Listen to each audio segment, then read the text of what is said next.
Assalamualaikum warahmatullahi wabarakatuh. Waalaikumsalam warahmatullahi wabarakatuh. Salam sejahtera untuk kita semua. Yang terhormat Bapak Ibu Guru yang sudah menyempatkan hadir pada acara aksi nyata penerapan diseminasi budaya positif modul 1.4 pendidikan guru penggerak. Semoga kesehatan dan keselamatan menyelimuti kita semua agar ada ilmu bermanfaat yang bisa kita ambil pada hari ini. Sebelum dimulai, mari kita ucapkan puji syukur kehadirat Allah Subhanahu wa Ta'ala karena telah memberi kesehatan dan kebahagiaan bagi kita semua, sehingga kita memiliki waktu untuk menghadiri acara pada siang hari ini. Untuk yang kedua kalinya, sholawat ma'asalam semoga tetap tercurahkan kepada junjungan kita Nabi besar Muhammad SAW yang telah memberikan kita jalan yang gelap gulita menuju jalan yang terang benderang, yakni adinul Islam wal iman. Sebelum acara materi yang akan disampaikan oleh Bapak Mukhlason, saya selaku moderator yang akan memimpin jalannya acara pada siang hari ini.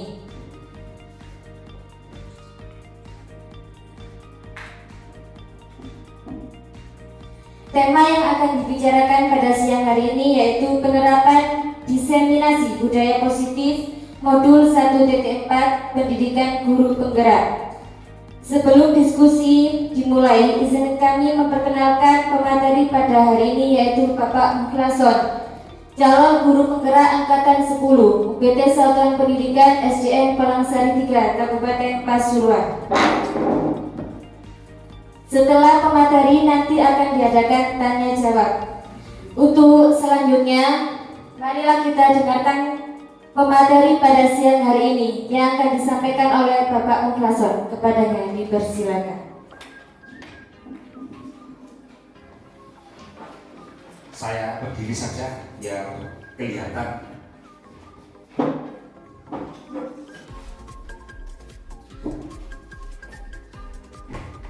Assalamualaikum warahmatullahi wabarakatuh. Waalaikumsalam warahmatullahi wabarakatuh. Air beriak tanda tak dalam, air tenang menghanyutkan. Izinkan saya mengucap salam untuk hadirin sekalian. Assalamualaikum warahmatullahi wabarakatuh. Waalaikumsalam warahmatullahi wabarakatuh. Alhamdulillah wa syukurillah wa la haula wa la quwwata illa billah, wassalatu wassalamu ala rasulillah sayyidina wa maulana Muhammad wa ala alihi wa sahbihi ajma'in. Amma ba'du. Yang saya hormati semua rekan guru yang sudah hadir pada siang hari ini pada acara aksi nyata modul 1.4 penerapan dan diseminasi budaya positif. Sebelum saya melangkah kepada materi, saya akan memperkenalkan diri dulu, yaitu nama saya Mukhlason. Kemudian tempat tanggal lahir saya yaitu Pasuruan 9 Juli 1979. Kalau pada hari ini hampir genap 45 tahun, bukan usia yang muda lagi. Yang kedua yaitu alamat rumah saya yaitu di Dusun Kerajaan Wetan, RT 02 RW 02 Desa Pusko, Kecamatan Pusko, Kabupaten Pasuruan. Kemudian instansi saya UPT Satuan Pendidikan SDN Palangsari 3 Dusun Ngawas, Desa Palangsari, Kecamatan Pusko, Kabupaten Pasuruan. Nomor HP seperti yang tertera di situ. Kemudian riwayat pendidikan yang saya jalani yaitu yang pertama saya menyelesaikan pendidikan sekolah dasar di SDN Menyarik pada tahun 1985 dan lulus 91 pas 6 tahun.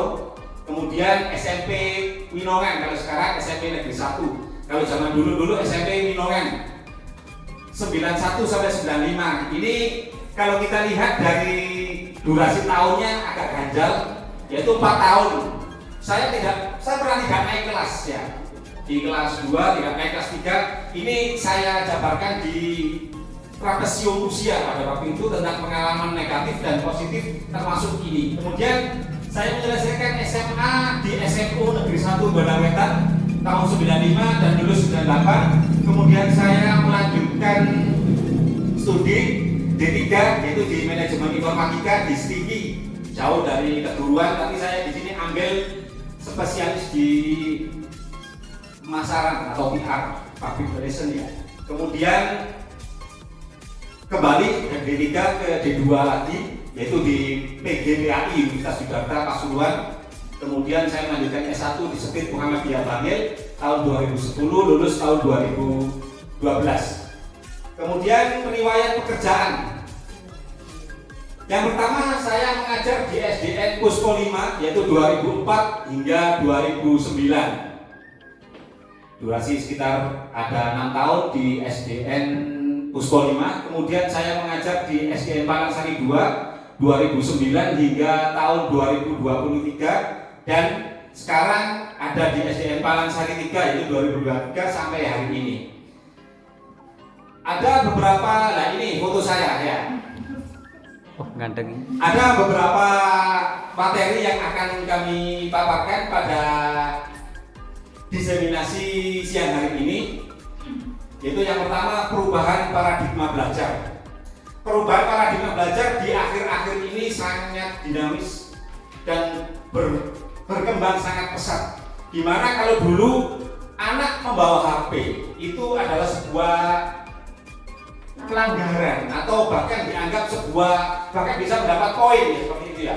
Tapi sekarang bukan keniscayaan lagi, HP itu ternyata sangat membantu dalam proses pembelajaran. Kalau kita tidak pernah mengenal dulu yang namanya pembelajaran secara daring, tapi hari ini merupakan sebuah keniscayaan yang bisa kita lakukan kapan saja. Bahkan pendidikan yang kami jalani saat ini yaitu pendidikan guru penggerak itu 70% adalah mandiri, 20% itu daring, dan yang 10% adalah pendampingan individu. Jadi HP atau laptop itu sangat kita butuhkan. Kemudian kalau mengacu pada filosofi belajar di Ajar Dharmantoro yaitu bahwa guru itu ibarat seorang petani yang menanam bibit jagung. Kemudian hanya menyiapkan lahan, merawat di sini bisa menyiram, memupuk dan lain-lain ya, agar jagung tumbuh secara maksimal. Tetapi tidak merubah sifat dari jagung itu ya.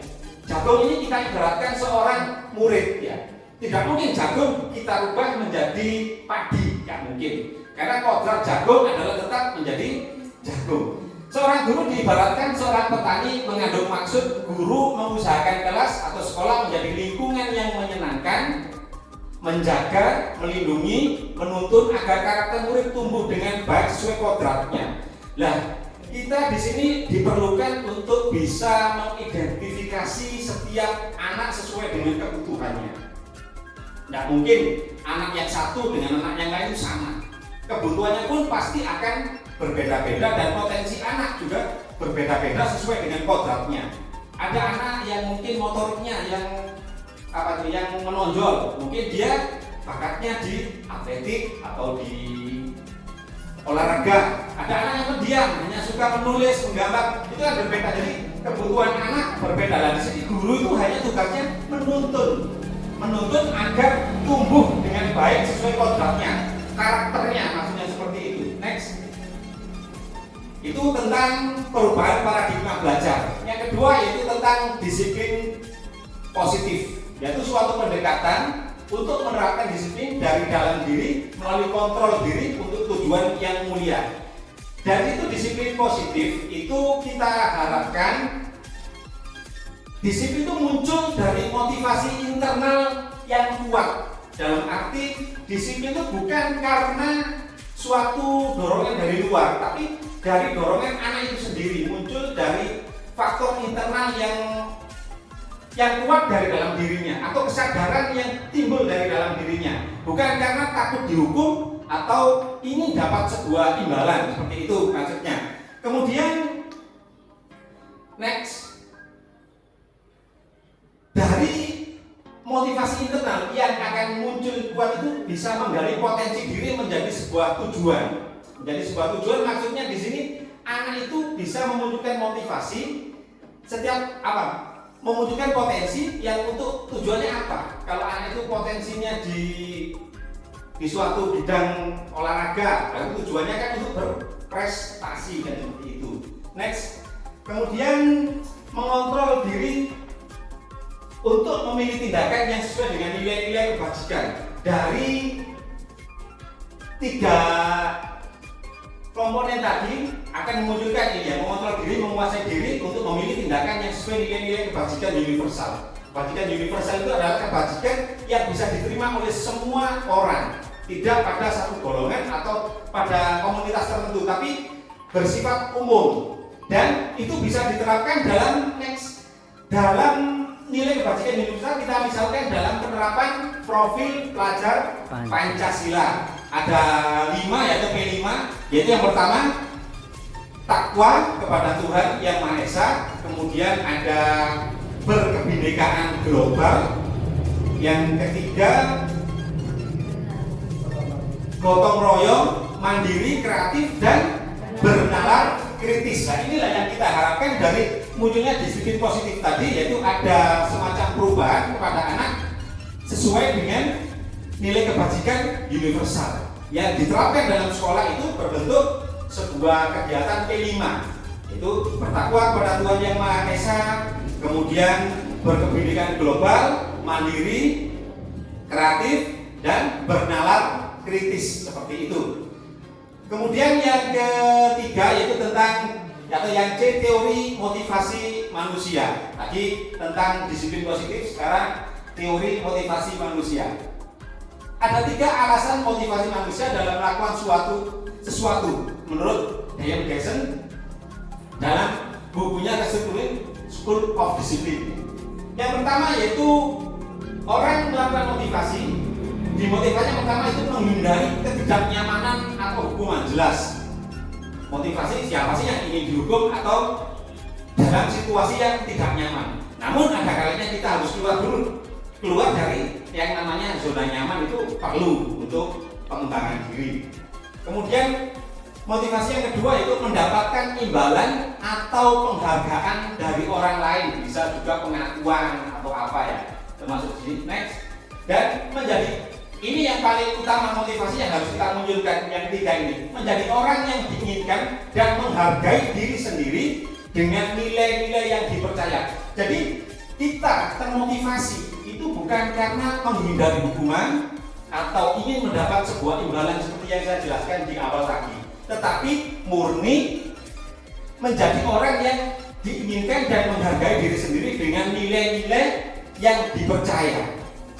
Ini nanti ada hubungannya dengan materi-materi yang akan, masih banyak materi-materi yang akan kita bahas next. Jadi kesimpulan teori motivasi yaitu berdasarkan ketiga alasan tersebut, tindakan pendisiplinan dengan melakukan hukuman atau memberi imbalan bisa disebut motivasi eksternal atau motivasi yang timbul dari luar. Dan hal tersebut tidak akan bertahan lama. Kalau motivasi itu tidak ada hukuman atau tidak ada imbalan, dan akan hilang, tidak akan membekas pada diri murid. Barangkali dengan hukuman dan imbalan, siswa akan menjadi patuh, ya, takut dihukum, ya, akhirnya menjadi disiplin. Dan kepatuhan itu hanya sementara, dan kedisiplinan yang diterapkan tidak akan merubah karakter siswa menjadi lebih baik. Jelas ya dari sini. Jadi apa yang ada dari motivasi anak itu, kalau hanya menginginkan sebuah imbalan atau menghindari sebuah hukuman, itu jangkanya tidak lama tapi pendek, hanya sebatas itu saja. Karena motivasi yang timbul kepada anak itu dari luar, bukan dari dalam diri anak atau bukan dari kesadaran yang dimiliki oleh anak tersebut. Maksudnya seperti itu dari kesimpulan teori motivasi ini. Next. Sekarang kita akan belajar tentang kebutuhan dasar manusia. Setiap manusia itu pasti mempunyai kebutuhan dasar yang harus dipenuhi. Apabila dari salah satu kebutuhan dasar itu tidak terpenuhi, maka manusia cenderung akan melakukan sebuah penyimpangan perilaku untuk memenuhi kebutuhan dasarnya seperti itu ya. Kalau di sini berdasarkan beberapa penelitian tentang teori kontrol, semua perilaku manusia pasti memiliki tujuan. Apapun yang kita lakukan, apapun yang kita kerjakan, itu pasti ada tujuan atau ada alasan. Bahkan sebuah kesalahan yang dilakukan peserta didik pasti memiliki alasan atau pemenuhan kebutuhan dasar manusia tadi. Jadi apapun yang akan dilakukan oleh manusia pasti mempunyai tujuan.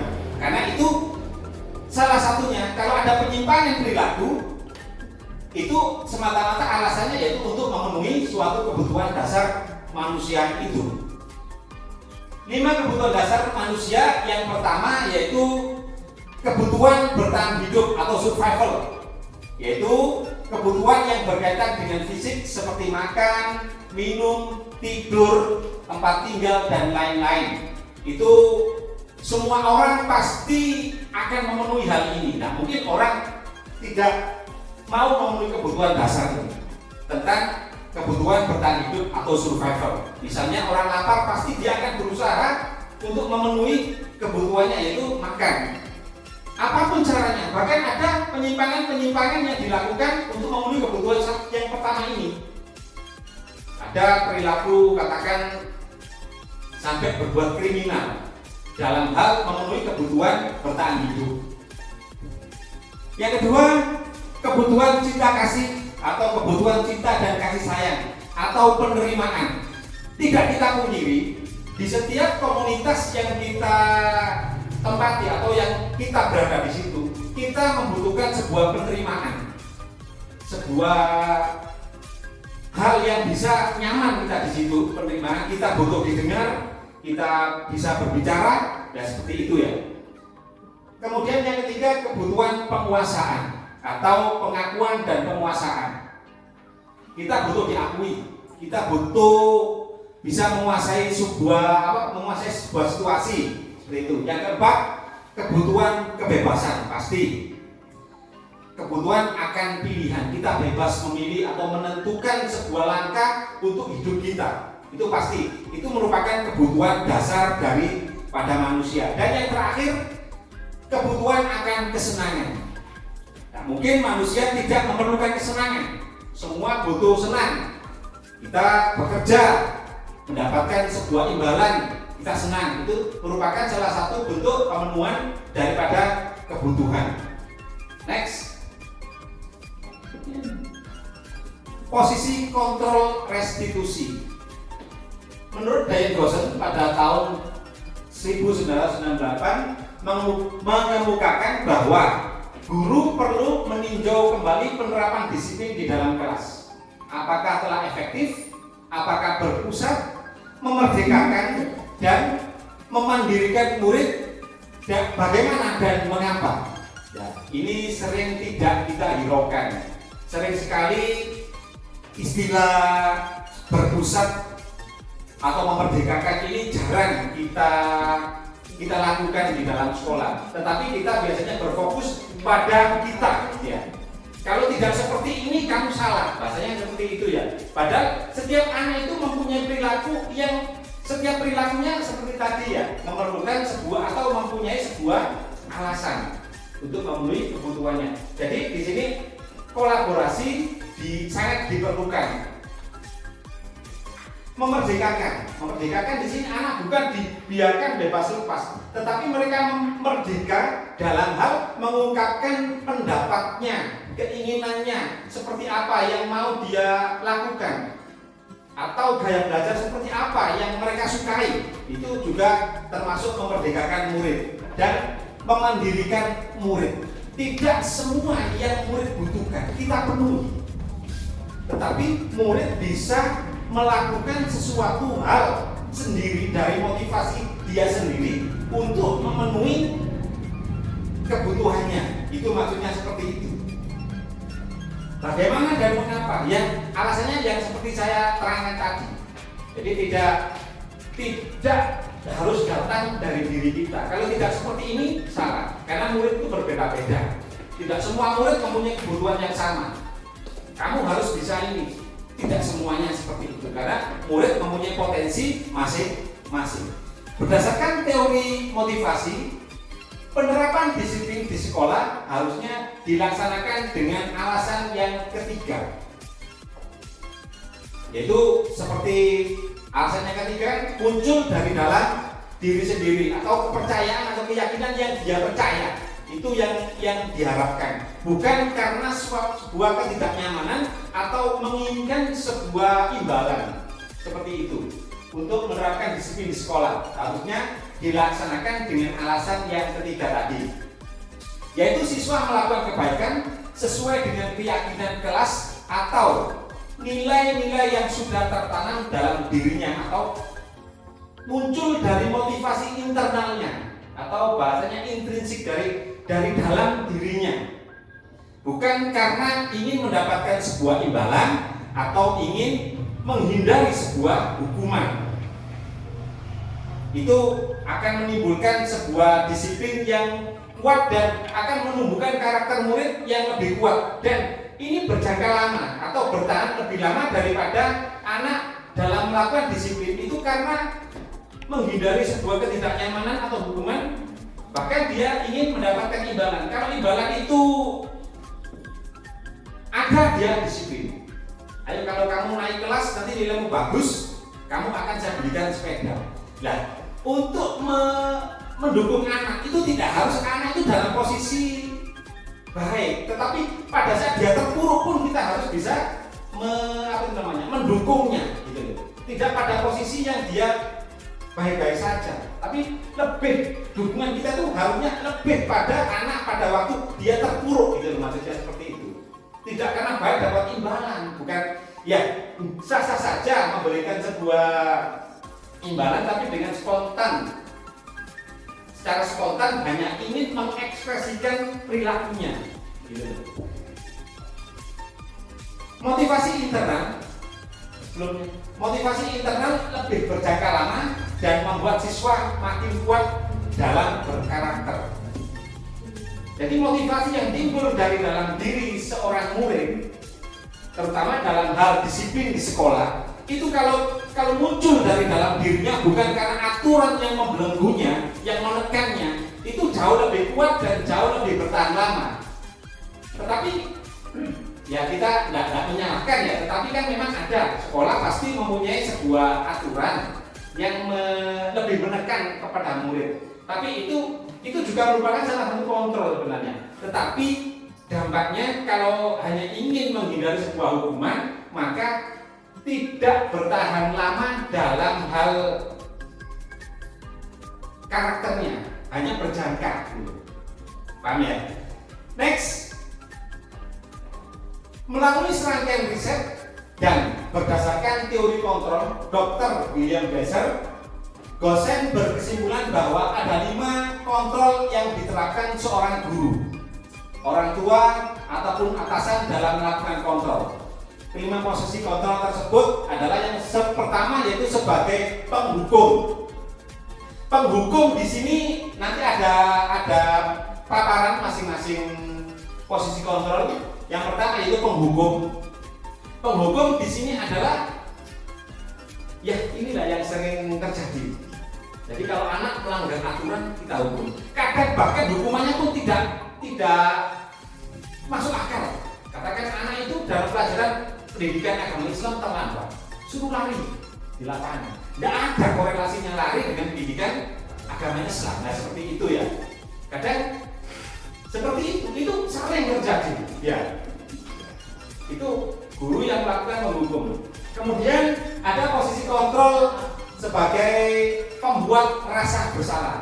Anak diajak berdialog, tapi dia akan merasa bersalah. Dan ini pun berdampak pada siksa anak. Yang pertama, dia merasa sudah mengecewakan orang-orang yang dia sayangi karena dia sudah melakukan sebuah kesalahan, mengecewakan ibunya, gurunya. Jadi dia akan cenderung menghardik dirinya sendiri karena dia merasa bersalah. Nah ini tingkat percaya dirinya juga akan hilang seperti itu. Dan ini pun sebenarnya ini level-level saja ya. Kemudian yang ketiga, posisi kontrol yang ketiga yaitu kita bertindak sebagai teman. dalam melakukan sebuah restitusi atau sebuah penanganan masalah, kita di sini memposisikan diri sebagai teman.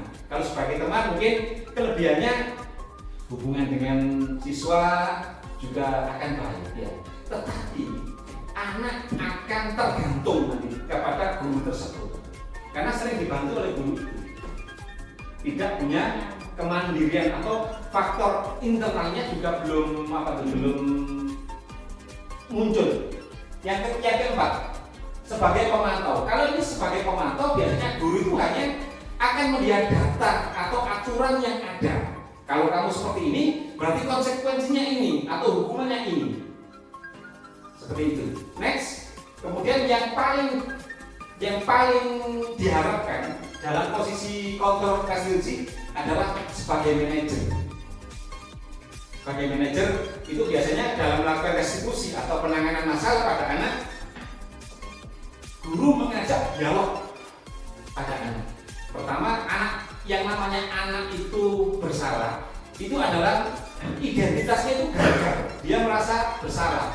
Nah, bagaimana mengajak identitas gagal ini menuju ke identitas sukses, yaitu dengan cara menstabilkan identitas dulu.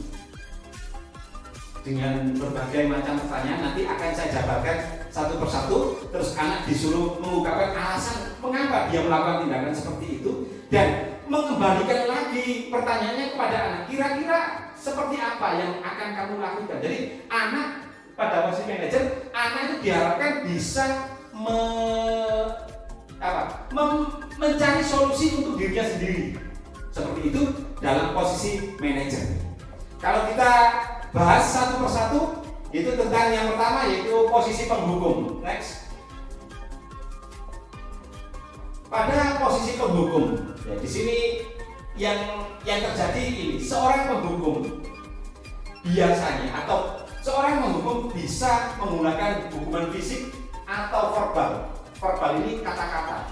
Hukuman fisik bisa berupa pukulan, ya, bisa berupa perintah yang mengarah kepada fisik, push up, ya, atau bisa jungkir balik anak, kan ada seperti itu sampai, ayo kamu jungkir balik sampai muntah misalnya, kan seperti itu pun tidak bagus. Atau verbal ini biasanya tidak memukul, tetapi sangat menyakitkan kadang. Ini bisa berdampak panjang pada psikis anak. Anak akan mengingat. Ada beberapa kasus anak itu yang disinggung adalah masalah di rumahnya atau orang tuanya atau bahkan makanannya itu diungkapkan. Kalau kakek makan inilah seperti itu. Itu merupakan hukuman yang bukan fisik tetapi sangat berpengaruh pada psikis anak. Mungkin kalau pendidikan kolonial seperti yang kita alami dulu banyak dulu, ya, yang kita rasakan mungkin ada pengalaman-pengalaman dari kita. Orang yang menjalankan posisi penghukum senantiasa mengatakan bahwa sekolah memerlukan sistem atau alat yang lebih untuk menekan murid lebih dalam lagi. Kalau murid tidak disiplin, dia akan berusaha untuk memberikan sebuah aturan yang mana aturan itu bisa menekan lagi pada murid. Tidak memberikan sebuah solusi, tetapi ya Allah, ini berarti aturannya terlalu lunak atau apa, akan terus ditekan. Nah, ini biasanya orang yang ada pada posisi penghukum. Guru yang menerapkan posisi penghukum akan berkata, patuhi aturan saya atau awas kamu. Nah, itu seperti itu. Kemudian ada juga kata, kamu ini selalu saja salah. Nah, seperti ini verbal, tapi ini bentuk hukuman sebenarnya untuk anak. Jadi tidak. Sedangkan kalau kita lihat dari teori sebelumnya, setiap tindakan itu pasti mempunyai sebuah alasan atau tujuan. Salah satunya untuk memenuhi kebutuhan dasarnya dan dasar manusia tadi. Guru seperti ini senantiasa percaya hanya ada satu cara pembelajaran yang bisa berhasil, yaitu dengan cara dia tidak mau menerima pendapat dari orang lain. Kalau tidak seperti ini berarti ya salah. Jadi menyamaratakan murid. Padahal kita kan sudah belajar tentang bagaimana cara membaca karakteristik murid di kurikulum Merdeka kan ada itu ya. Ya. Tapi kalau menyamaratakan murid itu pun kurang tepat. Saya tidak mengatakan salah, tetapi menurut saya kurang tepat. Di Dia berpendapat bahwa pembelajaran bisa berhasil hanya dengan cara dia. Dengan cara itulah pembelajaran bisa berhasil. Hal ini akan berdampak pada murid, yaitu akan timbul dendam dan bahkan murid akan bertingkah agresif. Banyak sekali. Mungkin saya juga punya pengalaman tapi tidak saya utarakan di sini. Dendam kepada guru karena sesuatu hal yang diterapkan guru, yaitu guru memposisikan diri sebagai posisi kontrol penghukum. Tidak ada salah, tahu-tahu sampai pernah ya, ada ini. Kemudian ada yang menghukum dengan cara verbal. Lanjutnya pakaian sego jagung. Seperti itu sangat membekas pada murid biasanya. Karena yang itu sudah ranah privasi menurut saya masalah itu ya. Itu sebuah penghukum. Nah, ini akan menimbulkan rasa dendam. Kalau dendam saja kan diam, tapi dendam di dalam hati. Tetapi yang dikhawatirkan yaitu anak bisa bertingkah agresif, bisa melawan. Bahkan tidak sedikit loh terjadi kalau di SD mungkin masih terkendali. Tapi untuk sekolah-sekolah lanjutan anak berkelahi dengan gurunya. Mungkin ya kita tidak bisa menyalahkan sepenuhnya pada anak. Tetapi mungkin dalam penerapan posisi kontrol itu kurang tepat. Akan menimbulkan tingkah yang agresif kepada anak. Harus hati-hati bapak-bapak dan ibu-ibu dalam menangani sebuah penyimpangan pada murid. Jadi kita harus bisa memposisikan diri. Yang kedua, yaitu posisi kontrol berikutnya, yaitu pembuat rasa bersalah. Murid biasanya ini dilakukan, kita biasanya mengkondisikan suasana hening. Next, jadi suasana hening, anak diajak bicara. Pada posisi ini seorang guru akan bersuara lebih lembut, tidak bentak-bentak seperti pada posisi penghukum. Kalau posisi penghukum jelas ngamuk-ngamuk ya. Seakan-akan kebenaran itu hanya bersumber pada dia. Tapi dalam posisi pembuat rasa bersalah, posisi ini seorang guru akan bersuara lebih lembut. Pembuat rasa bersalah akan membuat sebuah keheningan yang membuat orang lain merasa tidak nyaman. Hening itu kan bukan berarti nyaman katanya. Kalau kita melakukan kesalahan, kita didiamkan hanya di bertatapan mata, itu pun kita juga tidak enak. Kalau kita memposisikan diri sebagai murid, akan merasa tidak nyaman, bersalah atau rendah diri. Kata-kata yang keluar dengan lembut seperti Bapak sangat kecewa sekali dengan kamu. Sebenarnya ini bukan bentakan, tetapi sebuah ungkapan rasa. Kalau anak digitukan, anak pasti akan merasa bersalah. Membuat rasa bersalah, akan merasa bersalah. Bapak sangat kecewa sekali dengan kamu. Atau berapa kali Bapak harus memberitahu kamu ya. Ini sebenarnya anak yang salah digitukan, itu dia akan gimana ya, merasa paling bersalah lah dalam situasi ini. Atau gimana coba kalau orang tua kamu tahu perbuatan kamu seperti ini, dia tidak membentak tapi dengan cara yang lembut. Tapi anak di situ merasa sangat bersalah. Di posisi ini murid akan memiliki penilaian yang sangat buruk tentang dirinya. Ini bahaya karena akan mengikis kepercayaan dirinya. Mereka atau di posisi ini murid akan memiliki penilaian yang buruk tentang diri mereka. Murid merasa tidak berharga dan mengecewakan orang-orang yang disayangi. Ya, ini kita bisa membayangkan seperti apa nanti. Kalau ini berkelanjutan terus-menerus, mungkin anak bisa minder, ya, tidak mau bergaul atau bahkan takut melakukan sesuatu karena takut salah nanti. Kita tidak boleh takut salah, karena nanti akan banyak sekali kesalahan-kesalahan yang akan kita lakukan. Next, dari sini tadi mungkin ada yang kurang jelas, jelas ya. Kemudian yang ketiga, setelah membuat rasa bersalah, yaitu guru memposisikan diri sebagai teman. Nah, kita seakan-akan lebih dekat dengan murid, yaitu karena kita memposisikan diri sebagai teman, yaitu pada posisi ini, guru pada posisi ini tidak akan menyakiti murid. Tidak ada penghukum atau rasa bersalah. Namun akan tetapi berupaya mengontrol murid melalui persuasi atau pendekatan. Posisi teman pada guru bisa berdampak positif maupun negatif. Positifnya di sini yaitu akan terjalin hubungan baik antara murid dengan guru. Karena tidak ada hukuman atau apa, tetapi kita memposisikan diri sebagai temannya.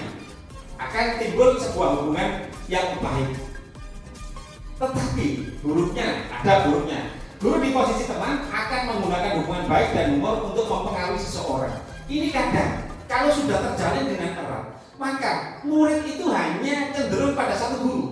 Dia akan patuh kepada guru itu saja, ke yang lain tidak. Ini mungkin terjadi di lembaga-lembaga. Ya, inilah posisi kita menempatkan diri sebagai teman. Karena apa? Akan mengakibatkan ketergantungan murid dengan guru tersebut karena sering dibantu atau sering diajak sesuatu yang dia dengan temannya gitu. Akhirnya dengan guru yang lain itu biasanya kurang rasa hormatnya atau apa karena merasa guru tidak membantunya gitu loh. Tidak memposisikan diri sebagai temannya. Next. Mereka akan berkata, dalam posisi teman ini mereka akan berkata, ayo bantulah demi bapak ya. Kamu kalau nakal, ayo bantulah, nggak usah nakal-nakal, lihat saya, karena dia temannya. Seperti itu contohnya. Kemudian, ayo ingat tidak bantuan bapak selama ini. Kan sering dibantu. Jadi kalau murid itu melakukan sebuah kesalahan, ayo ingat tak kamu kan sering saya bantu menyelesaikan masalah di kantor atau apapun. Bisa tidak kamu bertindak bagus? Ini juga posisi kontrol. Tetapi murid hanya kepada guru itu saja, gitu loh. Ke yang lain bisa berkurang rasa hormatnya. Terjadi tidak kira-kira? Ada tidak yang pernah merasakan? Pasti tahu, pernah ya. Atau ya sudah kali ini tidak apa-apa, nanti bapak yang membereskan. Jadi murid pada waktu melakukan kesalahan itu dianggap tidak apa-apa. Karena nanti masalahnya guru tersebut yang akan membereskan, entah itu urusan dengan orang tuanya, entah urusan dengan masyarakat, entah urusan dengan sekolahnya. Hal negatif dari posisi teman, bila suatu saat guru tidak membantu, maka murid akan kecewa. Saya pikir bapak teman saya, atau pikir bapak atau ibu teman saya, akan timbul sebuah kekecewaan. Dan dia akan percaya pada yang membantu saja. Murid akan merasa kecewa, tidak mau lagi berusaha karena ketergantungan. Kan orang yang sering dibantu, kebutuhannya tidak, bahasanya itu kesulitannya tidak pernah diberi tantangan lah itu, tetapi kesulitannya selalu diatasi oleh seorang guru, maka akan tertimbul sebuah ketergantungan kepada seorang guru. Hal ini mungkin timbul adalah murid yang akan bertindak untuk guru tertentu dan tidak untuk guru lainnya ya, seperti yang saya jelaskan tadi. Hanya akan hormat atau patuh terhadap guru, salah seorang guru tertentu, tidak kepada yang lainnya. Yang lainnya dianggap bukan temannya atau tidak pernah membantu. Ini juga ya sekali-kali tidak apa-apa kita terapkan posisi kontrol ini, tetapi tidak terus-menerus gitu. Karena akan timbul sebuah ketergantungan seorang murid kepada guru tersebut. Murid akan tergantung pada guru tersebut atau tidak percaya pada guru lainnya, hanya kepada dia saja. Next. Sekarang kalau tadi yang keempat ini yaitu posisi kontrol yang keempat yaitu pemantau. Memantau berarti mengawasi. Itu dari segi bahasa. Pada saat mengawasi, kita itu bertanggung jawab terhadap orang-orang yang kita awasi. Guru itu kadang memantau perilaku dari setiap murid, pasti. Kalau ada murid, ini bukan murid saya, kalau di SD kan guru kelas, biasanya di dulu. Murid sama seperti ini. Itu adalah dia memposisikan diri sebagai posisi kontrol pemantau. Posisi pemantau berdasarkan pada peraturan dan konsekuensi. Jadi peraturan yang ada di sekolah, kalau dia lihat dia melenceng, ya sudah salah, pemantau salah. Jadi hanya ada dua, yaitu hukuman atau konsekuensinya apa. Kan ada, kalau melanggar berarti hukumannya ini atau konsekuensinya ini. Biasanya dikasih poin ya. Oh, kamu melanggar ini, poinnya sekian. Kalau mencapai sekian poinnya, kamu diskors atau kamu dipanggil orang tua. Seperti itu. Itu posisi guru dari segi pemantau. Posisi pemantau berdasarkan peraturan dan konsekuensi. Dengan menggunakan peraturan atau konsekuensi, kita dapat memisahkan hubungan pribadi kita dengan murid.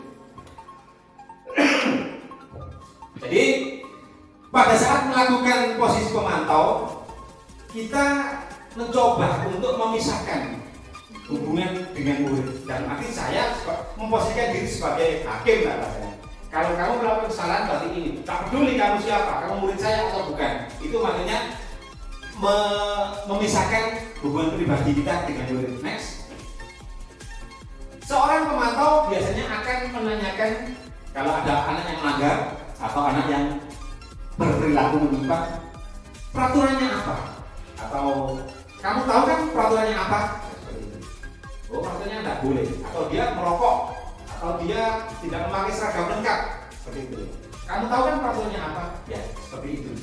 Itu adalah guru yang memposisikan posisi kontrol sebagai pemantau. Apa yang telah kau lakukan? Itu juga pemantau. Karena yang dia tekankan hanya aturan dan konsekuensi. Kalau tidak sesuai aturan, ya ini pertanyaannya. Sanksi atau konsekuensinya apa? Itu. Seorang pemantau sangat mengandalkan perhitungan, catatan, data yang digunakan sebagai bukti atas perilaku seseorang. Ya, data atau data dari mana? Ya dari mungkin dari aturan yang ada atau dari kesalahan-kesalahan yang pernah dia buat, itu juga bisa diambil. Jadi untuk menentukan konsekuensi atau hukumannya. Posisi ini akan menggunakan stiker. Stiker itu bisa berupa emoji ya. Kalau dia melanggar emojinya bagaimana, atau bisa jempol terbalik atau apa kalau anak SD ya. Slip atau catatan atau daftar cek. Daftar cek ini maksudnya poin yang pernah dilakukan oleh anak tersebut. Biasanya kan kita itu dalam melakukan hukuman itu ada loh sekolah yang menggunakan poin. Oh, poin saya katakan poin maksimal itu minimal atau 100, lebih dari 100 hukumannya apa? Itu ada. Saya SMA dulu seperti itu. Ada poin-poin yang harus kita hindari rasanya seperti itu. Iya, daftar cek. Kalau tidak ingin mendapat sebuah konsekuensi atau tidak ingin mendapat sebuah hukuman. Posisi pemantau sendiri berawal dari teori stimulus respon yang menunjukkan tanggung jawab guru dalam mengontrol murid. Stimulus respon ini adalah menyamaratakan murid sebenarnya. Tetapi dalam posisi restitusi tidak seperti itu. Nanti ada pembahasan lebih lanjut. Ini nanti semoga bisa memberi manfaat juga kepada guru-guru dan bisa diterapkan nanti apa yang ada hari ini. Next. Posisi kontrol restitusi yang terakhir yaitu sebagai manajer. Nah, ini yang paling kami harapkan atau paling kami inginkan atau kita terapkan itu sebenarnya guru itu dalam posisi ini, posisi sebagai manajer. Posisi terakhir yaitu manajer, posisi adalah di mana seorang guru berbuat sesuatu bersama murid, mempersilahkan murid mempertanggungjawabkan perilakunya, mendukung murid agar dapat menemukan solusi atas perilaku dirinya sendiri. Jadi pada saat ada seorang murid yang melakukan tindakan menyimpang, itu guru tidak langsung menghukum atau tidak langsung membuat dia bersalah atau tidak dalam posisi pemantau atau apa, tetapi dia akan mempersilahkan murid, memberi penjelasan kepada murid untuk mempertanggungjawabkan perilakunya, tetapi dia tetap mendukung murid agar dapat menemukan solusi atas perilakunya. Jadi bahasanya diajak berkolaborasi, berunding, kira-kira seperti apa. Itu nanti ada di pembahasan segitiga restitusi.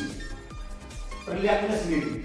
Bila kita menginginkan murid kita menjadi manusia yang merdeka, mandiri dan bertanggung jawab, maka kita perlu mengacu pada restitusi yang dapat menjadikan murid-murid kita manajer bagi dirinya sendiri. Jadi dia dapat mengontrol dirinya sendiri. Ini akan berdampak jangka panjang gitu. Anak tahu, oh salah saya seperti ini, berarti saya harus seperti ini. Itu dengan tetap namanya murid ya, tetap dengan kita arahkan, kita pandu. Tetapi tidak, solusi itu tidak datang dari kita, kamu harus begini, tidak. Tetapi datang dari motivasi internal murid tadi. Kalau kita kembalikan ke teori awal tadi seperti itu. Murid diajak untuk menganalisa kebutuhan dirinya maupun kebutuhan orang lain. Kalau kita mengacu pada kebutuhan dasar manusia tadi, apa kebutuhannya? Kadang anak itu kalau kurang perhatian di rumah, biasanya saya anak yang broken home ya. Di sini ada beberapa yang seperti itu. Memang ada penyimpangan yang terjadi kepada anak itu. Bahasanya caper, nakalnya luar biasa.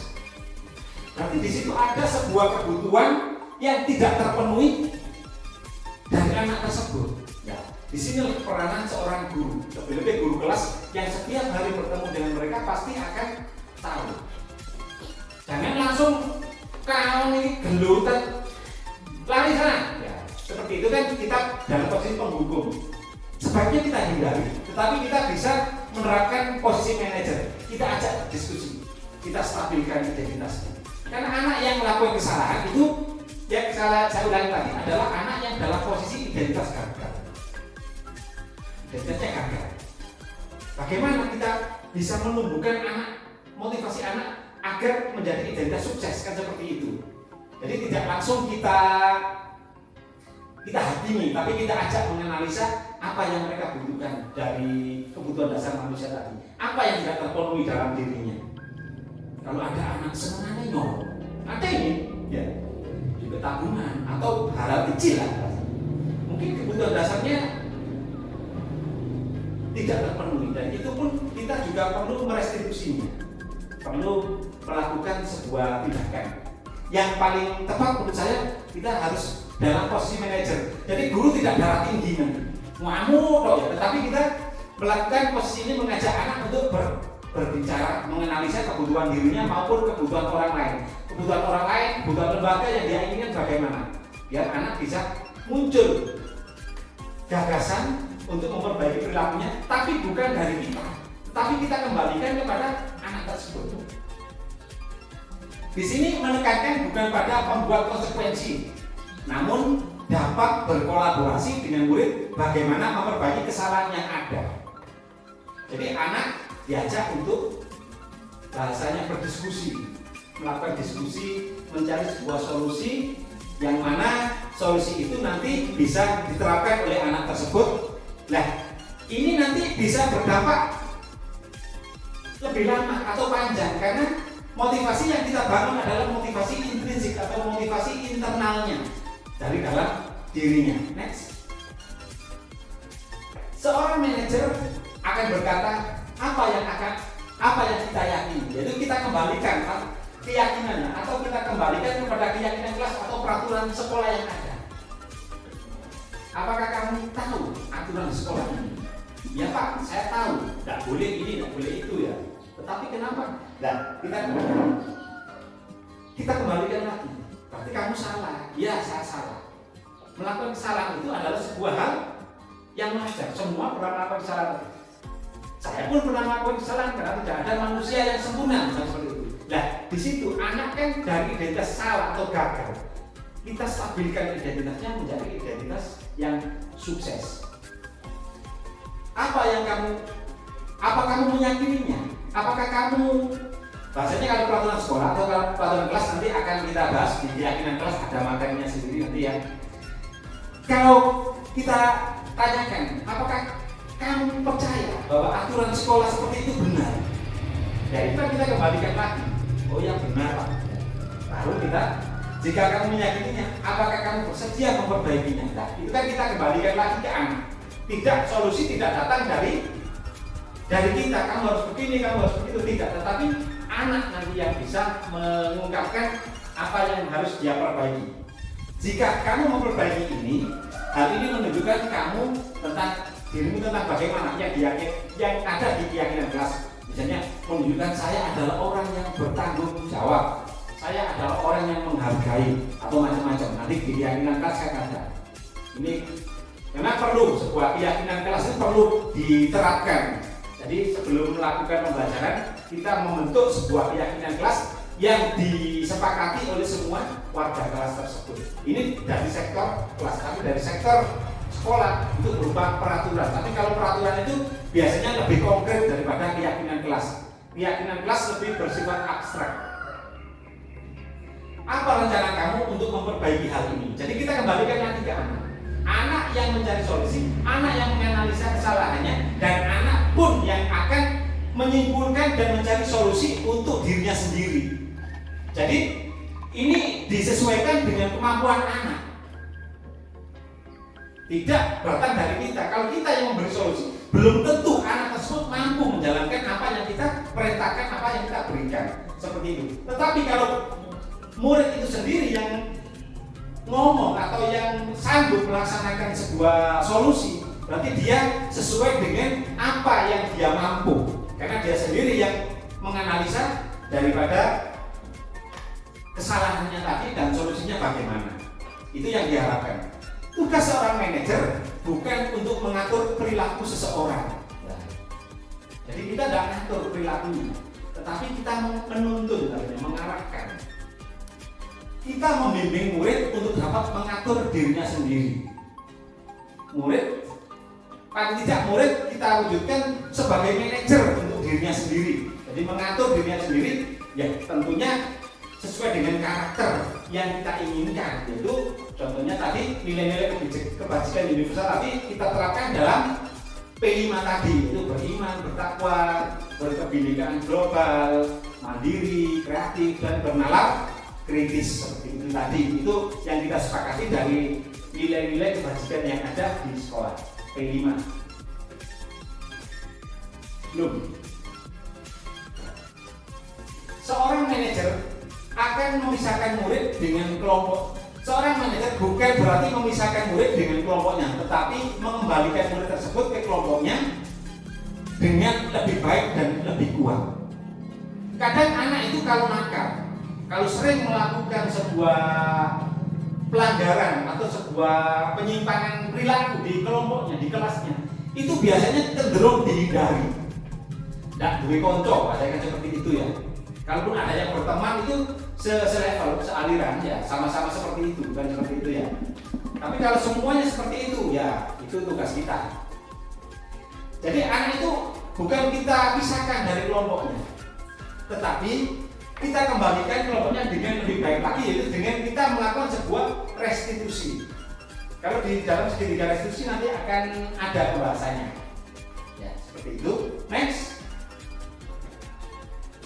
Posisi kontrol restitusi. Nah, ini mulai lanjutannya dari manajer tadi ya. Nah, sebelum kita lanjutkan materi ini, mari kita SBK dulu biar ada sebuah relax. Tolong semua berdiri. Tolong semua berdiri. Kita lakukan SBK.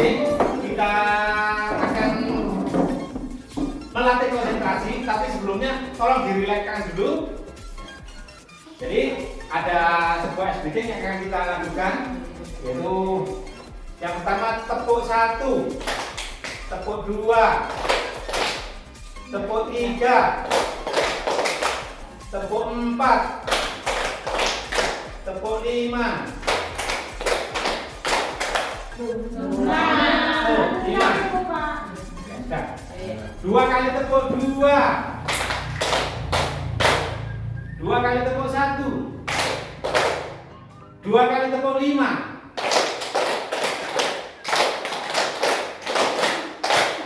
Terima kasih. Silakan kembali ke tempatnya. Nah, kita akan melanjutkan materi, yaitu tentang posisi kontrol manager. Kita lanjutkan. Posisi kontrol seorang guru yang terbaik adalah posisi kontrol manager. Di dalam posisi ini, sikap guru ketika siswa melakukan kesalahan tidak langsung menghukum atau menasehatinya. Tidak langsung menghukum atau menasehatinya. Kadang siswa itu kalau langsung dinasehati kadang tidak terima ya. Karena dia kadang salah pun dia tidak merasa bersalah, kadang seperti itu. Karena ada kebutuhan mungkin membela diri bahasanya seperti itu ya. Namun diawali dengan sikap memahami tindakan siswa bahwa ketika siswa bersalah itu biasa karena setiap manusia pasti melakukan kesalahan. Ini namanya menstabilkan identitas. Jadi pada saat siswa salah itu kita stabilkan identitasnya dengan mengucapkan setiap orang itu pernah bersalah. Saya pun pernah melakukan kesalahan seperti itu kepada siswa. Karena tidak ada manusia itu yang sempurna. Nah, anak kalau melakukan kesalahan seperti itu kan, walaupun dia bersalah, tetapi dia akan merasa lebih tenang. Karena anak melakukan kesalahan tadi saya jelaskan dia dalam posisi identitas gagal. Nah ini harus kita stabilkan identitasnya. Kemudian guru juga mencoba memahami alasan atau kebutuhan dasar yang ingin dipenuhi siswa dengan perilaku tersebut atau validasi tindakan yang salah. Kita ingin atau kita mencoba memahami alasannya. Kamu melakukan seperti itu pasti kamu punya alasan. Apa alasannya? Kadang alasannya sepele. Hanya ingin Pak, kepingin dong. Merokok, kok merokok, kepingin Pak. Apakah salah? Keinginan tidak pernah salah, ya, tidak salah. Tetapi tempatnya mungkin yang perlu kita sesuaikan. Ini adalah validasi tindakan yang salah. Selanjutnya siswa diingatkan tentang peraturan atau keyakinan kelas atau dipancing dengan pertanyaan tentang bagaimana harusnya sikap mereka menurut keyakinan kelas. Dan jawabannya datang dari siswa itu sendiri, jangan dari kita. Seperti itu bisa. Kemudian baru ditanya solusi terbaik menurut siswa tersebut berdasarkan keyakinan tadi. Jadi ada 3 langkah dalam merestitusi dalam posisi ini, yaitu pertama menstabilkan identitas, yang kedua validasi tindakan yang salah, dan yang ketiga menanyakan keyakinan kelas atau keyakinan. Keyakinan bisa keyakinan sekolah atau keyakinan kelas. Kalau keyakinan sekolah itu tertuang pada peraturan. Ini biasanya lebih konkret. Saat melakukan restitusi, seorang manajer tentu tidak bersikap emosional. Tidak juga merasa bahwa dia benar dan siswa harus mengikuti aturan guru tersebut. Tidak harus seperti itu. Tetapi di sini akan timbul sebuah diskusi dan kolaborasi dengan murid untuk menentukan sebuah solusi bersama-sama. Yang diharapkan solusi itu malah datang dari murid sebagai bentuk memunculkan sebuah motivasi internalnya tadi. Next. Sekarang kalau tadi bilang keyakinan kelas, mari kita bahas tentang keyakinan kelas. Keyakinan kelas, prinsip dalam membentuk keyakinan kelas. Yang pertama, ini sudah di luar posisi kontrol ya, tetapi ini pembahasan lain yaitu tentang keyakinan kelas, tetapi tetap ada hubungannya dengan restitusi atau posisi kontrol restitusi tadi. Yang pertama yaitu prinsip dalam membentuk keyakinan kelas. 1. Keyakinan kelas mengandung nilai-nilai kebajikan universal yang disepakati secara tersirat maupun tersurat. Jadi semua anggota kelas bisa menyepakati nilai-nilai kebajikan secara universal. Kemudian keyakinan kelas bersifat lebih abstrak dan biasanya lebih pendek. Dia mudah diingat, lebih abstrak daripada peraturan yang lebih rinci dan konkret. Kalau peraturan itu rinci dan konkret, bahkan sanksinya pun ada kalau peraturan. Kalau keyakinan kelas tidak. Keyakinan kelas berupa pernyataan universal. Universal itu pernyataan yang bisa diterima oleh semua. keyakinan kelas hendaknya sesuatu yang dapat dilakukan di lingkungan tersebut. Jadi sesuatu yang bisa dilakukan oleh warga kelas, tidak muluk-muluk lah, tidak terlalu bahasanya terlalu nakik, tetapi bisa dilakukan oleh semua warga kelas tersebut atau di lingkungan tersebut. Semua warga kelas hendaknya ikut berkontribusi dalam pembuatan keyakinan kelas lewat kegiatan curah pendapat. Ini bisa dengan berbagai macam cara. Misalnya setiap anak memberi sebuah pendapat di post-it, ditempel. Nanti kita simpulkan bersama-sama. Ya, seperti itu. Next. Prosedur pembentukan keyakinan kelas. Kalau tadi prinsipnya, sekarang prosedurnya. Yang pertama, next. Yang pertama, mempersilakan semua warga sekolah atau murid-murid di sekolah atau di kelas untuk bercurah pendapat tentang peraturan yang perlu disepakati di sekolah atau di kelas. Nah, tadi kalau di kelas bisa dengan menggunakan post-it. Anak menuliskan, katakan datang ke sekolah tepat waktu, tempel. Mengikuti pelajaran dengan senang dan gembira, tempel. Bertanggung jawab, ditempel. Itu salah satu bentuk keyakinan kelas. Nanti bisa disimpulkan bersama-sama. Kalau bisa jangan terlalu banyak, tetapi bisa mencakup semuanya, tidak terlalu banyak dan mudah diingat oleh anak. Kemudian mencatat semua masukan-masukan para murid atau warga sekolah di papan tulis atau di kertas besar, di mana semua warga sekolah bisa melihat curah pendapat. Berikutnya, susunlah keyakinan sekolah atau kelas sesuai prinsip pembentukan keyakinan sekolah atau kelas. Sesuai prinsip yang tadi. Gantilah kalimat-kalimat dalam bentuk negatif menjadi positif. Dalam bentuk negatif menjadi positif. Kalimat negatif misalnya, jangan berlarian di kelas atau di depan kantor. Ini termasuk kalimat negatif karena berbentuk larangan, ya. Tetapi kita ganti, berjalanlah di kelas atau di depan kantor, atau bertingkahlah lebih sopan atau bertingkahlah yang sopan di depan kantor atau di dalam kelas. Ini adalah dari kalimat negatif kita rubah menjadi sebuah kalimat positif. Next. Tinjau kembali daftar curah pendapat yang sudah dicatat. Anda mungkin akan mendapati bahwa pernyataan yang tertulis di sana masih banyak yang berupa peraturan-peraturan atau mengadopsi daripada peraturan-peraturan yang ada, yaitu kita ganti yang lebih ringkas tetapi bernilai kebajikan universal. Selanjutnya, ajak warga sekolah atau murid untuk menemukan nilai kebajikan atau keyakinan yang dituju dari peraturan tersebut. Setelah keyakinan sekolah atau kelas selesai dibuat, maka semua warga sekolah atau kelas dipersilakan meninjau ulang apakah ada yang perlu direvisi atau ditambahi dan menyetujuinya dan menandatangani keyakinan kelas atau keyakinan sekolah yang ada. Kalau di dalam lingkup kita misalnya rapat di awal tahun ajaran, mari kita bentuk sebuah kesepakatan kerja. Itu juga sebuah kita bisa adopsi dari keyakinan kelas. Oh, kita sepakati, oke, kita masuk kelas jam 7.30, misalnya seperti itu. Semua setuju, tanda tangan, tempel yang besar di kantor situ ya, biar bisa dilihat. Apakah itu kan tidak berlebihan melakukan hal seperti itu? Keyakinan sekolah atau kelas bisa diletakkan di dinding kelas atau tempat yang mudah dilihat semua warga sekolah atau kelas. Kalau perlu di banner ya, yang bagus, yang besar, ditempel di dalam kelas, atau kalau keyakinan sekolah ditempel di sekolah tersebut, buatkan sebuah baliho. Next.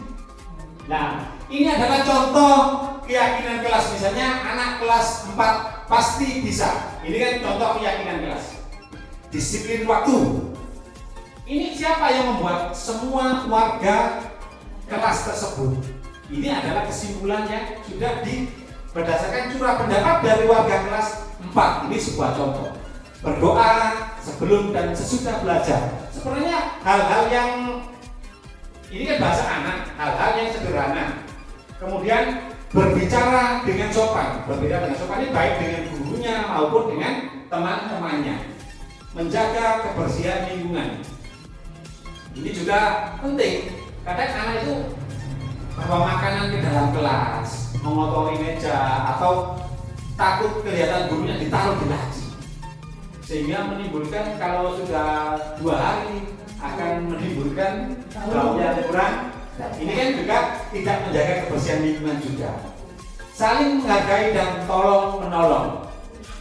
Belajar dengan gembira dan bersemangat. Angkat tangan saat ingin bertanya dan minta izin.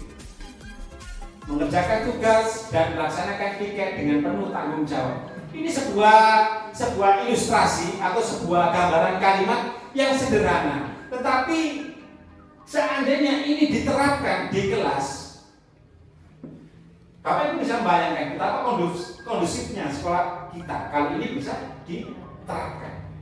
Tetapi untuk memunculkan budaya positif atau disiplin positif tadi tidak seperti membalikkan tangan ya, tetapi perlu proses yang terus-menerus dari para guru dan warga sekolah.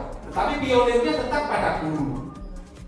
Dan perlu diingat tujuan kita di sekolah itu apa? Kayak gitu ya.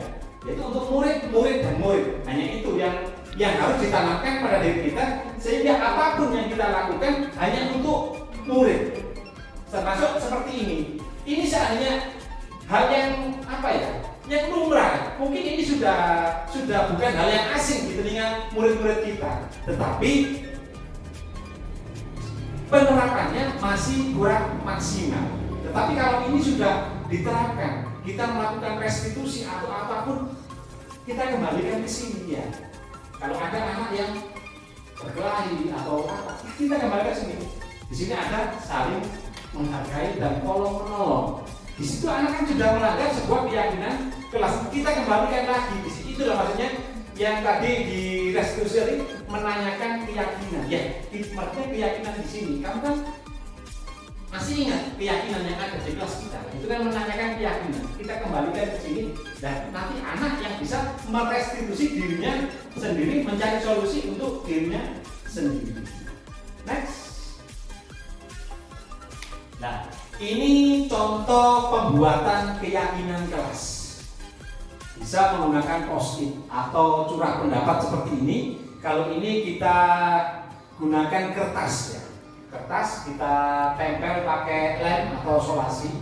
Ini biasanya kita lakukan di awal-awal masuk atau di awal tahun ajaran atau awal semester. Kan tepat sekali sekarang sudah akhir semester. Mungkin bisa Bapak Ibu menggunakan apa yang materi yang ada di sini. Saya rasa materi ini sangat berhubungan dengan keseharian kita, pekerjaan kita sehari-hari. Ini contoh membuat keyakinan kelas. Nah, ini. Sebenarnya ini ada videonya, cuma hilang. Ya, jadi saya hanya ambil fotonya saja. Next.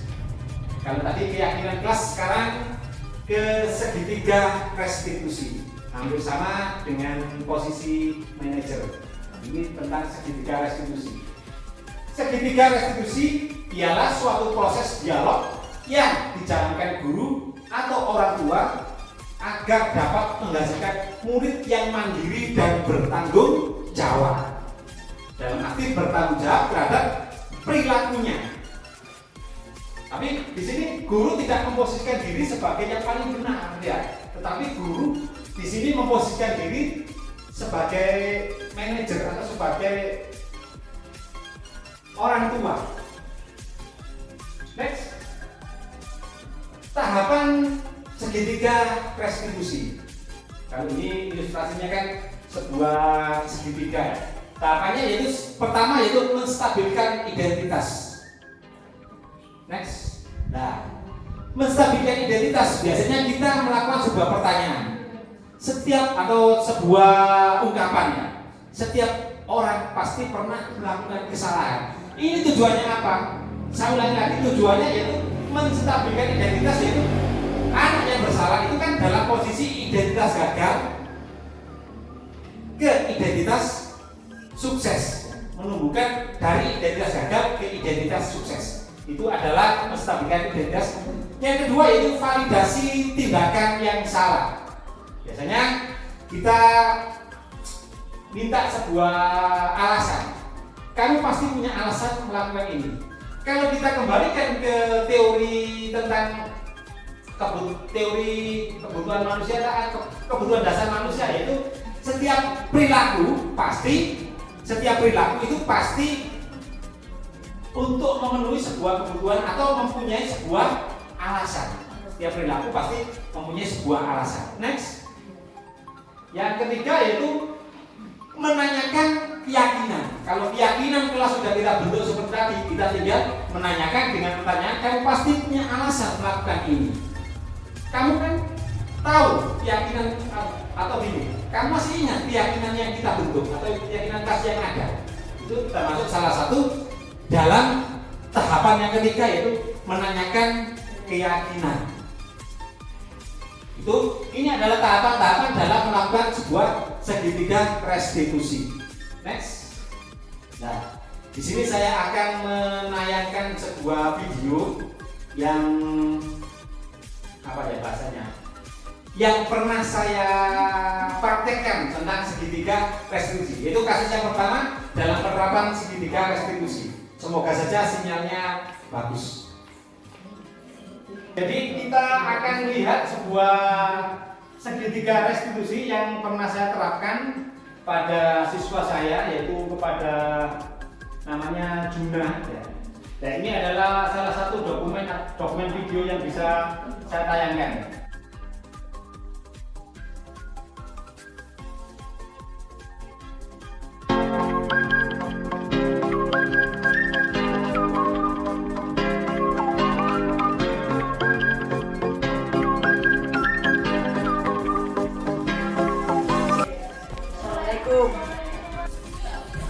Waalaikumsalam. Silakan duduk, Jun.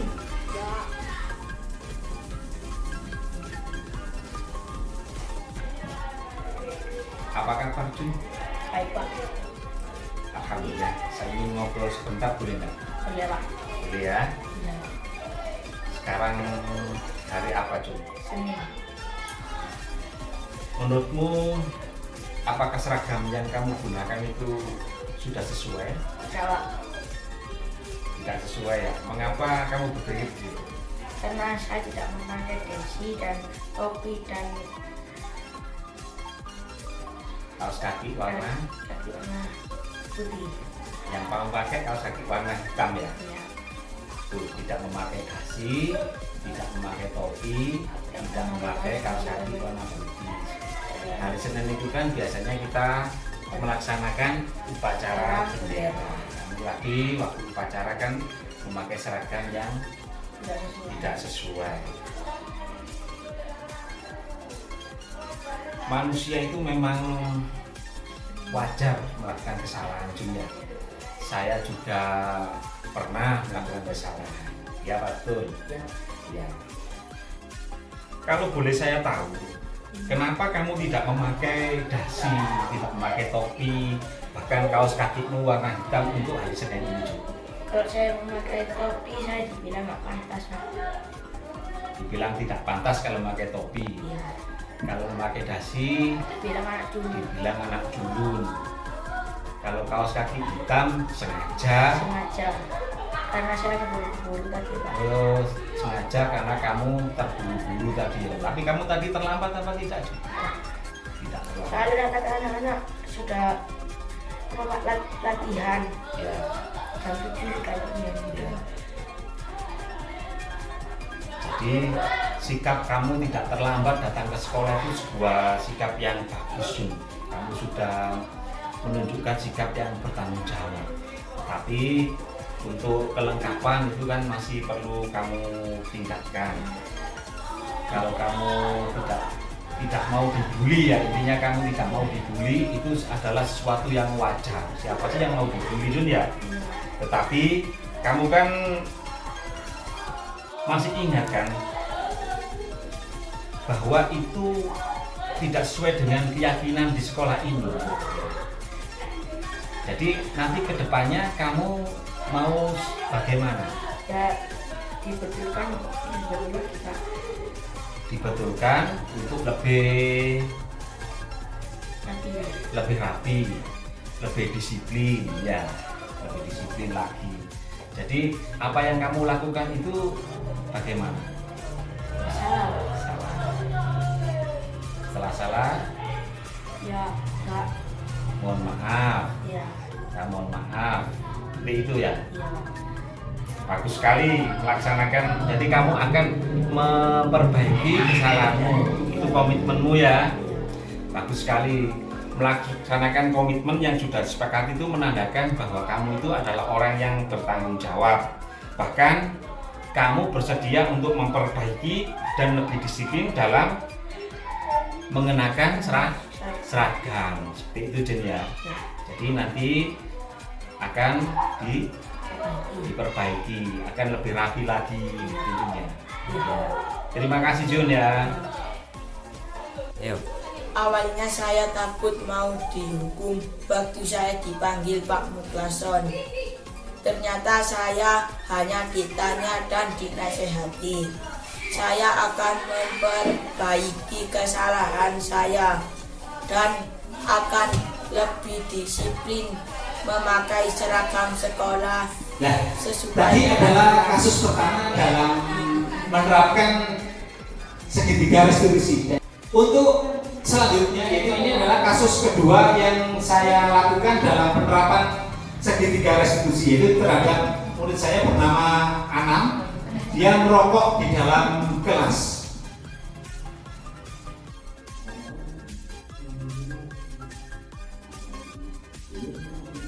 Apa kabar Anam? Alhamdulillah sehat Pak. Alhamdulillah. Boleh saya ngobrol sebentar dengan kamu? Boleh Pak. Tadi saya dapat laporan bahwa kamu merokok dalam kelas. Apa betul? Betul Pak. Menurutmu tindakanmu sudah sesuai apa tidak? Tidak. Mengapa kamu berpikir begitu Anam? Karena saya sudah sadar. Ini adalah salah satu ungkapan menstabilkan identitas Sebuah hal yang wajar dari identitas gagal ke identitas sukses. melakukan kesalahan karena tidak ada manusia yang sempurna. Kalau boleh saya tahu, merokok dalam kelas apa sesuai aturan? Tidak Pak. Saya yang tahu. Kamu pasti punya alasan mengapa melakukan hal itu. Saya hanya ingin Pak. Sebetulnya memiliki keinginan itu bukan sesuatu hal yang salah, Pak. Namun ada hal-hal yang perlu kita perhatikan dalam mewujudkan keinginan tersebut. Misalnya tempat. Iya Pak. Saya setuju. Saya mengingat. Ya Anam, baik sekali kamu sudah minta maaf. Ngomong-ngomong, kamu masih ingat nggak dengan aturan yang ada di sekolah? Ingat Pak. Tidak boleh merokok di sekolah. Alhamdulillah. Menurut kamu, tindakan apa yang kamu lakukan ke depannya? Yang harus kamu lakukan ke depannya? Saya harus mematuhi peraturan di sekolah Pak. Saya tidak akan merokok lagi di kelas dan saya berjanji akan berusaha menjadi murid yang baik. Bagus sekali. Melaksanakan komitmen yang sudah kita sepakati menandakan kamu adalah orang yang bertanggung jawab. Bahkan, kamu akan memperbaiki diri menjadi murid yang lebih baik lagi. Baiklah, karena kamu sudah menyadari kesalahanmu dan sudah berjanji pada dirimu sendiri untuk menjadi siswa yang lebih baik, Bapak sangat mengapresiasi tindakanmu. Kamu harus tetap semangat ya Anam. Ya Pak. Terima kasih. Ya, sama-sama Anam. Silakan kamu masuk kelas lagi ya. Baik Pak. Terima kasih. Ya, mari. Permisi Pak. Ya. Assalamualaikum warahmatullahi wabarakatuh. Perkenalkan nama saya Syafril Anam, kelas 6. Pada saat saya dipanggil Pak Son, saya merasa takut karena akan mendapatkan hukuman. Namun ternyata saya diajak ngobrol dan berdiskusi tentang kelakuan saya. Saya menyesal dan tidak akan mengulangi merokok di sekolah dan saya akan berusaha. Itu tadi adalah dua contoh tahapan segitiga restitusi yang sudah saya laksanakan. Jadi sekarang kita ke sesi 2 ya. Kalau tadi tadi sesi pertama tentang tentang materi. Sekarang kita ke sesi 2 yaitu sesi tanya jawab, dan kita kembalikan kepada moderator.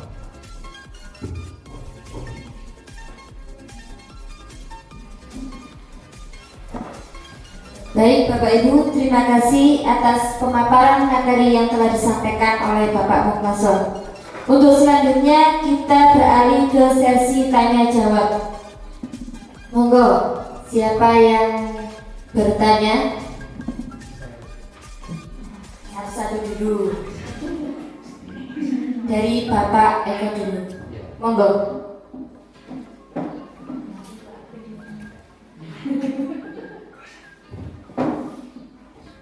Assalamualaikum warahmatullahi wabarakatuh. Waalaikumsalam warahmatullahi wabarakatuh. Izin bertanya Pak Muklason. Yang pertama yaitu yang dimaksud dengan budaya positif itu yang bagaimana? Terus yang kedua, adakah contoh yang ada di video tadi tentang budaya positif? Langsung dijawab apa langsung kita himpun dulu ya? Kita himpun dulu. Kita himpun dulu saja ya, langsung nanti kita. Kita simpan dulu pertanyaannya. Untuk pertanyaan selanjutnya, monggo yang ingin bertanya.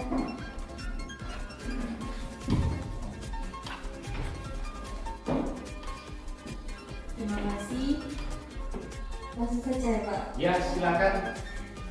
Pertanyaan saya, apakah sistem reward atau hadiah itu bisa dijadikan motivasi untuk anak menjadi disiplin? Dan apakah ini bisa efektif? Terima kasih. Sudah tidak ada lagi ya? Apa ada pertanyaan lagi? Kalau sudah, monggo kepada Pak Muklason untuk menjawab pertanyaan yang pertama. Terima kasih, pertanyaan yang sangat luar biasa yang ditanyakan oleh Bapak dan Ibu guru hebat pada siang hari ini. Yang pertama yaitu dari Bapak Eko, yaitu apa yang dimaksud dengan budaya positif?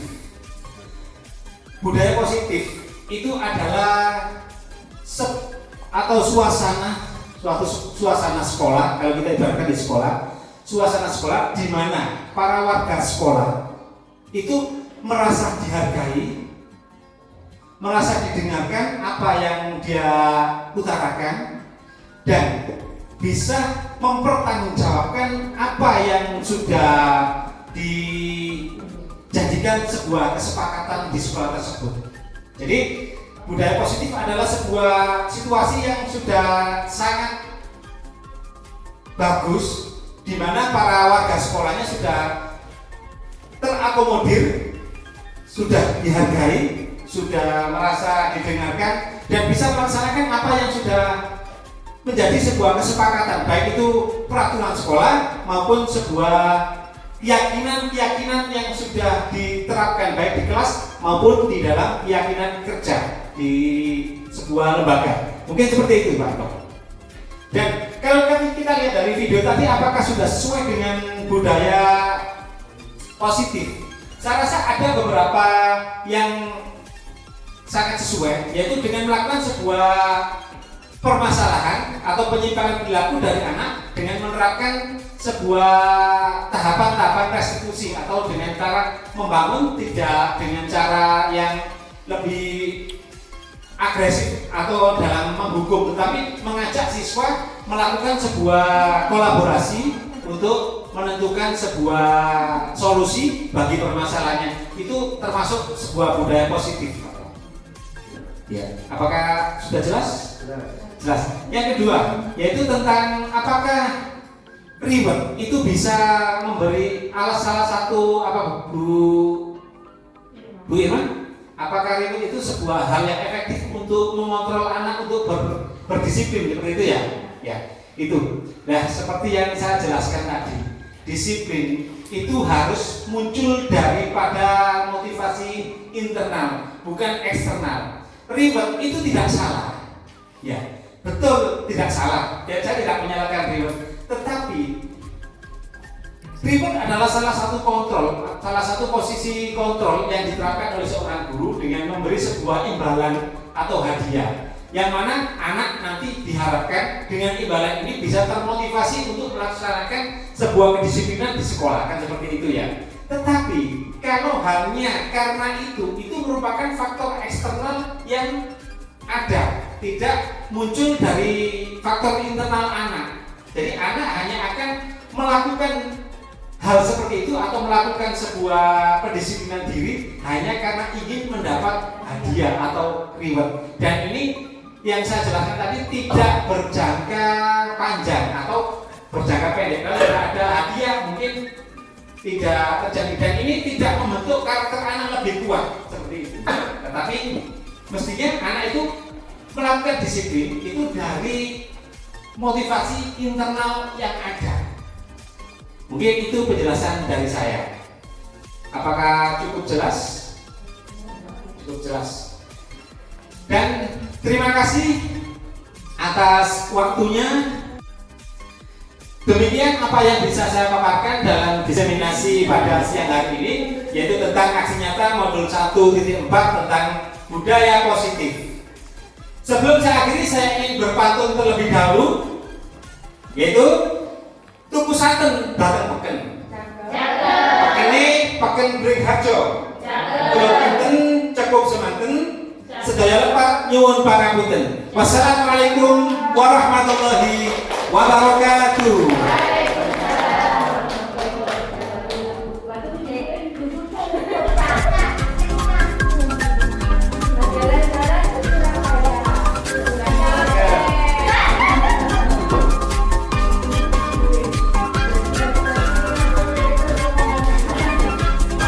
Terima kasih atas pemaparan materi hari ini, dan juga terima kasih kepada Bapak Ibu guru semua.